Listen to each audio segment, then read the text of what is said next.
Aha! Victory! I did it, God. I got everything I needed to get done this week on time and ready to go for school, which is saying a lot.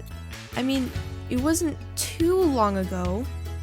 Dad sat me down and said that since I was in 8th grade, remembering to get my homework done was going to be my own responsibility and that it was up to me to choose how and when to do it. And I remember thinking it was cool. I was getting older. I should be able to do this. Piece of cake, right? So, when school started back, I decided to do things my way. I'd set my backpack on the kitchen table and grab a snack, or go outside, or play video games with my little brother. And I would do it again, and again, and again, and well, lots of agains. Everything was good until I looked at my current grades online. Let's just say, not good. And the reason? I was missing homework assignments. I told Dad about it. He wasn't thrilled, but wasn't angry either. He told me that if I want to make sure to get all my homework done, it's up to me to make it a priority. And you know what? He was right. I just needed your help to take control of the situation. So I asked you for help and the attitude to get my homework done no matter what. And you did. Because instead of going off and doing whatever I wanted right when I got home, I decided I would try and do my homework as soon as I got home.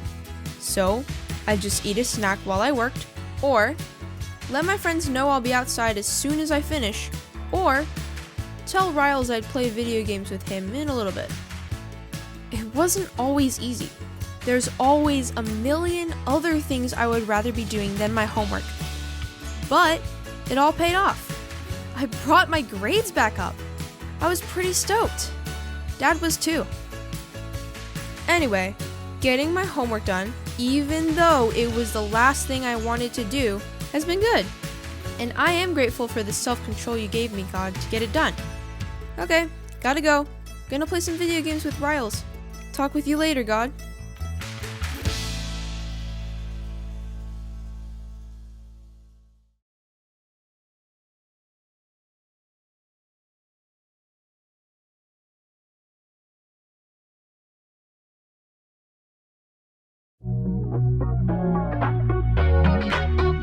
You're the way, the truth, the life. Jesus, show me how to choose what's right. When my feelings just aren't on my side, I know that you help me every time. You are the goodness that lights up my life.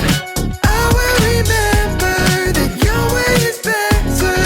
You are the one that still shows me what's right.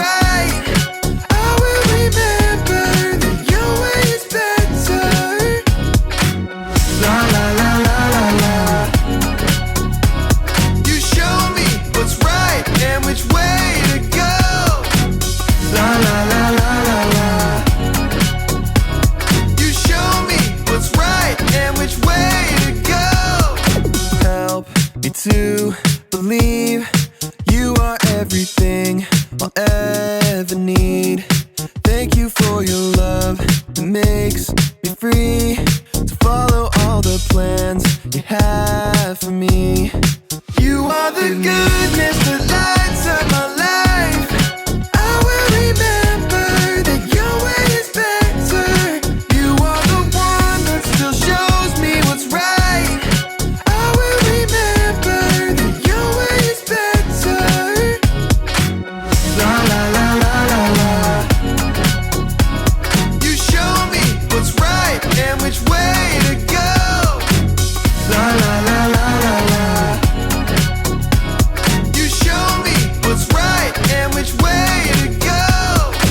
Trust you with my feelings, Jesus, you're my reason. Help me follow you, trust you with my feelings, Jesus, you're my reason. God, help me follow you. You are the goodness that lights up my life. I will remember that your way is better. You are the one that still shows me what's right. I will remember that your way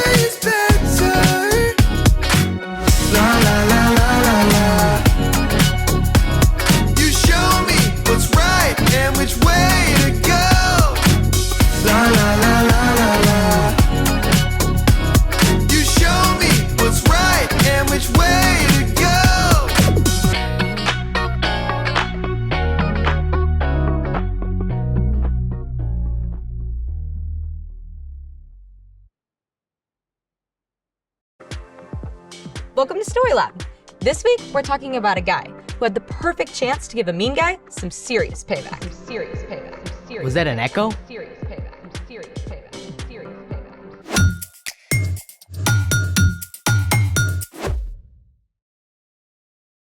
Hey, I'm Skylar. And I'm Sanjay. This month, we're talking about how we can trust God to help us do what's best. Whoa! What you got there? My uncle just visited this incredible cave. It's crazy, just look. Mammoth Cave in Kentucky. It's the longest cave system in the world, with more than 400 miles of passage. That's farther than driving all the way from Mammoth Cave to Atlanta, Georgia. And then I clicked on this link here. There's a Sundown Cave in Vietnam. It's the largest cave in the world. It's so big that trees grow inside parts of it. Cave trees. Plus, the Waitomo glowworm caves in New Zealand. So those lights are Glowworms. Thousands of bright blue glowworms. pretty impressive. But you should know that I, too, know a little something about caves. Really? Care to test it? Let's play it! Welcome to You Don't Know a Cave from a Hole in the Ground. Long name for a game show, Kind of aggressive too. right? First question is to Skylar. What do you call the activity of exploring a cave? Easy. Spelunking. That is correct. Next question, Sanjay. Are these formations stalactites or stalagmites? Well, a stalagmite has a G in it, which reminds us that it grows up from the ground. But a stalactite has a C in it, as in ceiling. That's where they hang from, so stalactite? That is also correct. Now, it's time for the lighting round. Don't you mean lightning round? Oh, I get it. Lighting round. Okay, here we go. Skylar, this flying mammal can often be found sleeping in caves. Bats. Correct! Sanjay, what type of rock is often found in caves and can be shaped by water over time? Granite. Oh, that's wrong. It's limestone. Back to Skylar. This category of cave-dwelling animal has no eyesight or skin coloring. Spiders? Oh, it's wrong. The answer is troglobites. Okay, Sanjay, the 3 deepest caves are in Georgia, the country, or is it Georgia, the state? Georgia, the country. That's correct! And now, for the tiebreaker! A piece of feldspar has been acted upon by hydrothermal alteration and low-pressure metamorphism. What is the pH level of the resulting kaolinite, and why? That's impossible to answer. Totally. First of all, we would need to know the hydrolysis reaction of the potassium leaching from feldspat's silicate framework, not to mention the status of the aluminum octahedral sheets interleaved with silicon tetrahedral sheets toward forming that phyllosilicate clay. Well done! Good game. And now it's time for The story before the story. Today, we're in the book of 1 Samuel, where we read about a man named Saul, who was the first king of Israel. But Saul didn't follow God. So, God told the prophet Samuel to anoint David as the next king. When David killed the giant Goliath, Saul welcomed David to the palace to serve him. But as David gained success and popularity, Saul became jealous and tried to kill him. David escaped into the wilderness with a band of outcasts. David lived on the run from Saul for nearly 10 years. Which is where our story starts. Take it away. Hey everyone, I'm Erica.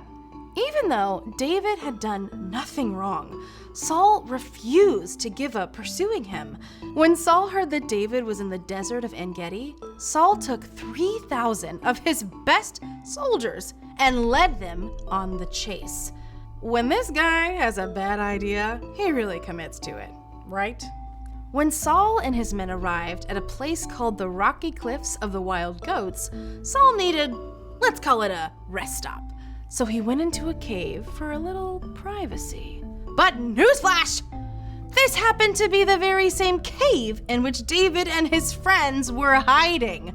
From the darkness of the cave, David could see Saul, but Saul couldn't see him. Golden opportunity, bro. He's right there. Huh? But he's still king. Hey, didn't God say, I will hand your enemy over to you?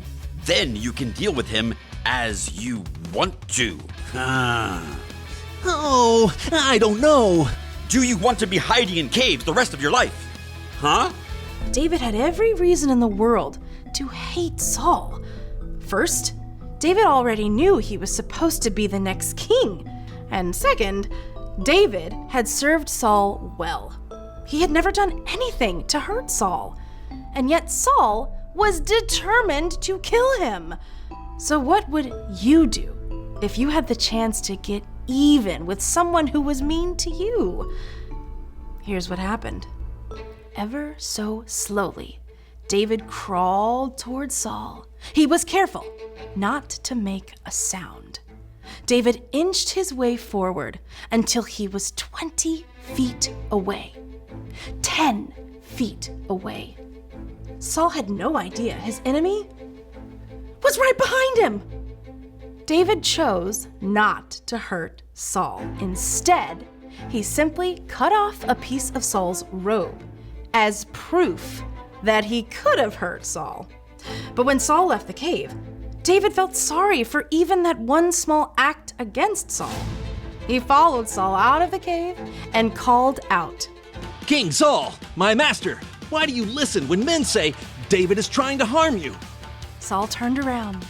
He must have been completely shocked. Look at this piece of your robe. I cut off the corner, but I didn't kill you. Who do you think you're chasing? I'm no one important.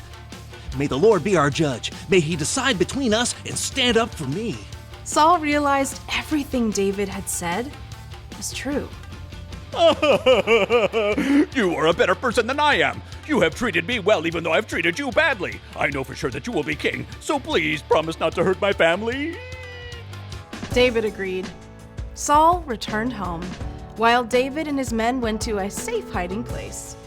Even though Saul was still his enemy, David had peace, knowing he had chosen to stop and trust God, instead of taking payback into his own hands. The end. Wow. Yeah, that could have gone a lot differently. It would have, if David hadn't stopped to think first when Saul showed up. So, what's our part in the story? Well, you're probably not going to run into your worst enemy in a cave anytime soon. But, just like David, you can show self-control when you stop to think first and ask God to help you do what's best. Self-control is about choosing to do what's best, even when you don't want to. Like, if someone's being mean to you at school, instead of being mean back, stop, take a deep breath, and you can silently ask God to help you in that moment. Maybe you tell them to stop, and then maybe you walk away. And if it's something that has happened before, you can find a trusted grown-up and talk to them about it. Good point. We run into these situations every day where it's important to stop and think first before acting. Like when I think about something funny to say when my teacher's talking. You? No. Definitely stop and think about those consequences.